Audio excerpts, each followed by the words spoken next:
Ovom prilikom ćemo početi sa svečanim otvaranjem konvencije. Prije toga želim predstaviti gospodina Mrgnjeva Karabega da predstavi u stvari jednu knjigu od gospođe Senade Cvrk-Pagan koja se zove Čežnja za tišinom. Molim vas, gospodine Karabeg.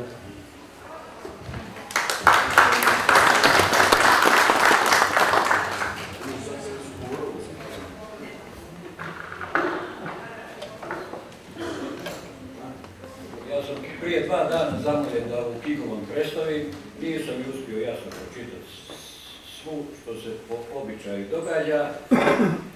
Radi se o knjizi pjesama Čežnja za tišinom.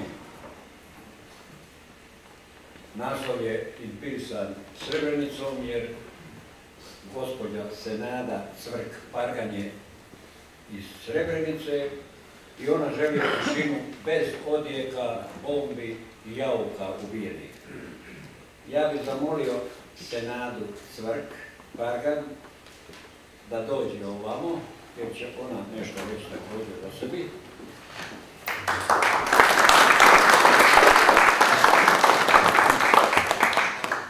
Ja sam malo čas pitao je šta da je pita. Kaže, sve me pitaj, samo nemoj koliko mi godina.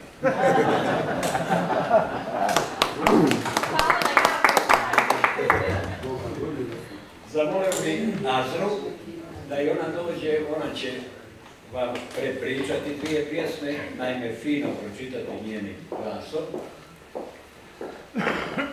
Ja bih samo kratko rekao o gospođi Senadi.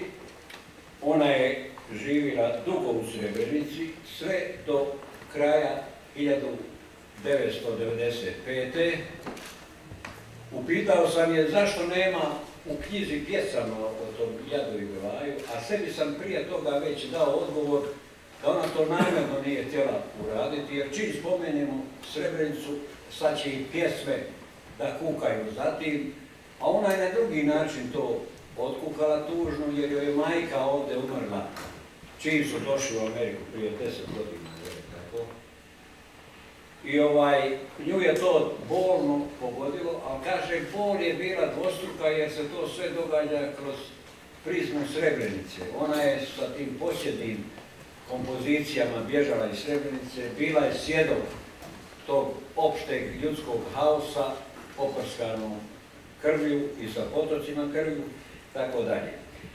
Prvi dio knjige je posvećen smrti majke. Tu ima finih, emotivnih priča o njenoj majci, koju je ona voljela, ali ta tragedija koja se dogodila, tu ljubav je potencirala. Meni se najviše dopala pjesma Ja i babo.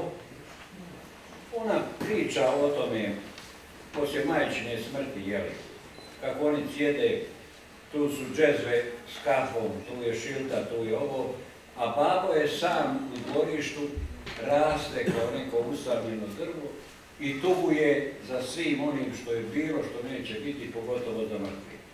Drugi dio je ljubavna poezija. Vjerovatno je to pisano prije jedno 5-6 godina, kad je bilo 20 godina. Tako. Te pjesme su također duboko emotivne, pričaju o ljudskim sudbinama, o sudbinama između dvoje mladi, najčešće koji se vole, o tome kako je ona njega volila, njega je sablja tuđa pokosila i kasnije su skupa sahranjeni, jer je i ona umrla u tuge. Ta pjesma nije pisana, kaže Senada, na temelju istinitih događaja, međutim, 1000 djevojaka je i žena ostalo bez muževa i bez momaka u onom periodu kad su muškarci masovno ubijali po mojoj šumi ili gonili ih kao zečeve. Senada, ti ćeš sad nešto o sebi da kažeš, ali molim te, budi kratko, nemoj da te prekidam, imaš samo 5 minuta.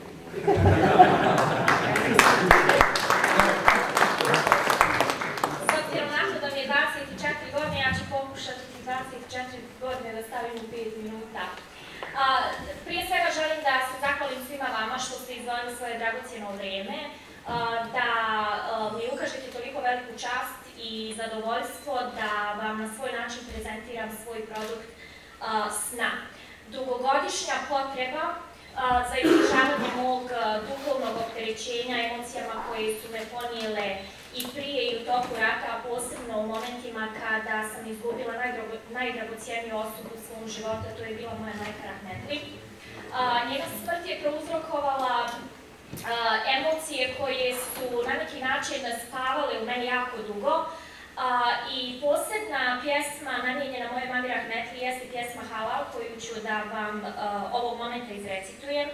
Da bih vam mogla stvoriti sliku svega onoga što sam željela da iskažem u prvoj cijelini svoje knjige, a koja se zove Slika majke. Halal, željela sam tvoj glas, ruku da ti držim, u oči tvoje sav bol svoj da spustim, daljinu da pokusim, kraj kreveta da dujim, da te još gledam, majko, željela sam. Ti tražila si mene, porod svoj, svoju zvijezdu danicu, za kojom u nebesa poglede šaljiš, da me uzmeš za ruku i cijelivaš prste, željela si da lakše ti bude. Nije me bilo kad trebala si me, majko, tam je mir odveć, dušu tvoju ote od mene, zauvijek. I sad u noći, dok bjelasiju se nišani, halal tvoj molim, i zate milost Božju vječnu.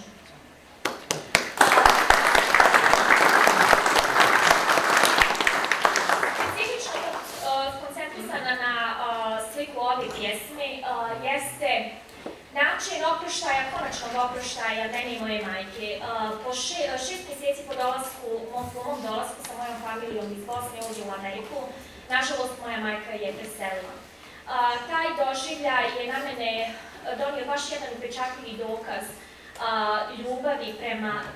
ljubavi jednog djeteta prema jednom biću kao što je majka, jednom nezamjenjivom stvorenju koje samo mi kao djeca naravno možemo razumjeti.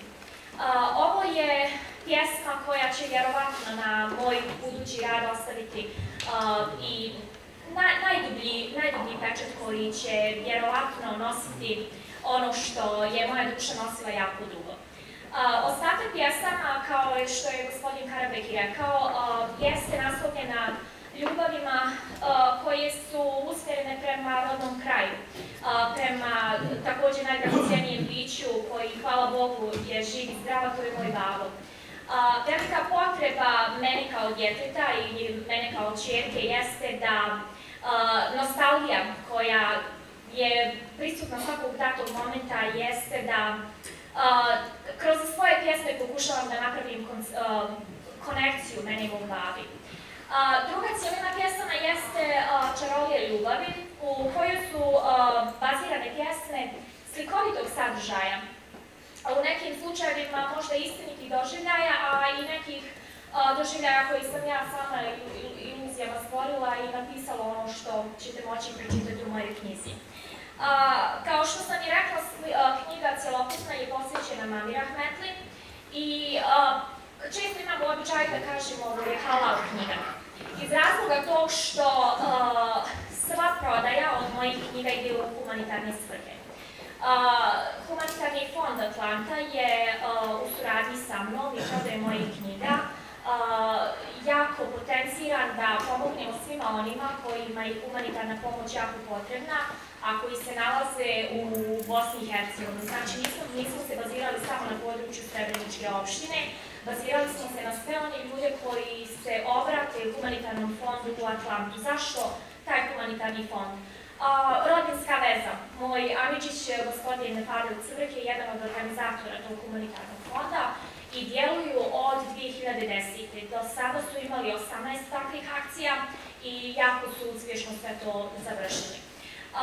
Druga stvar jeste da mi pričinjava veliko zadovoljstvo što sam imala takvu sreću da se danas ovdje nađem ispred svih vas i da vam se onako iskreno zahvalim jer me pomno slušate I prepustila bih riječ gospođi Azri koja ima zadatak da odrekstuje još dvije od mojih pjesama koje su iz ciklusa pjesama Slika moje majke.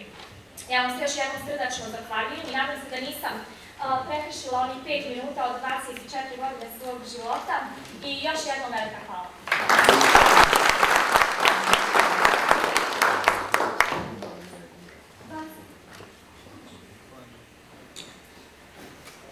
Babo i ja, sumorno, prohladno jutro se budi, ezanom smunare na sabah što zove.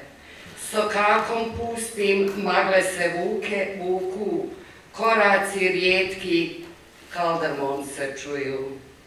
Naš veranski hastal prekriven je vezom, kahve miris iz čezve nas mami, puše se filđani u krug poredani, a pored hastala sudbine prepredamo, ja i moj babo tužni i sami. Usamljeni dugo sam u pustoj kući, sve nas djecu svijet pojede davno, majka rahmetli na hiret preseli, a on u avliji kao stablo staro svojom krošnjom čuva naše gnijezdo malo. Pogled svoj krijem, kost u grlu stežem, strehe plaču kapima sinoćne kiše, on hrapavom rukom ispucale kože, miluje moje male ruke steže. Usne mi suhe, drhte od bola, na njegovim prstima plačem kao nekad, kad bi samo njemu sada mogla reći koliko i meni moja majka fali. Da me bodri i hrabri svoje tajne boli, tako bih htjela sa njom da podijelim.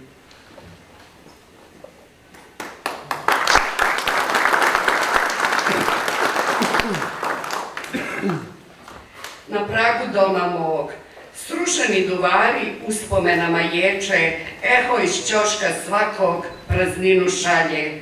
Čekam na pragu doma mog, tvoje ruke, osmijeh tvoj, al mrtva zagušenost i ustajalost, tuga u dnu dobrodošlicom mjeca. Majko, tebe nema, a samo ti. Čaršaf na prozoru svjetlu ne da, povratak u sobu minulog mirisa dunje. Miješaju se slike na seći kudelja vune, ničijom rukom iščešljano, a na čilimu vito slomljen. Na duvaru skorjela postećija isušena, vremena dugo prošlo, niko namaz ne čini. Ona visi, tespih s njom, samo poneki pauk prede, svije po koju nit i nestane. Majko, čistim s nje prašinu, a neka te gleda s druge strane sinije, iz očiju potporu, sa usana utjehu, a iz srca ljubav. Mnogo suza tvoje grudi mi izbrisale i mlijeko me zaklele što odhranilo me i jesam tu na pragu doma mog, opet i jesam, majko, kao što željela si, punih ruku blagoslova tvog. I ja majka sam, ti to možda i vidiš, a ja vidim samo prazninu doma mog.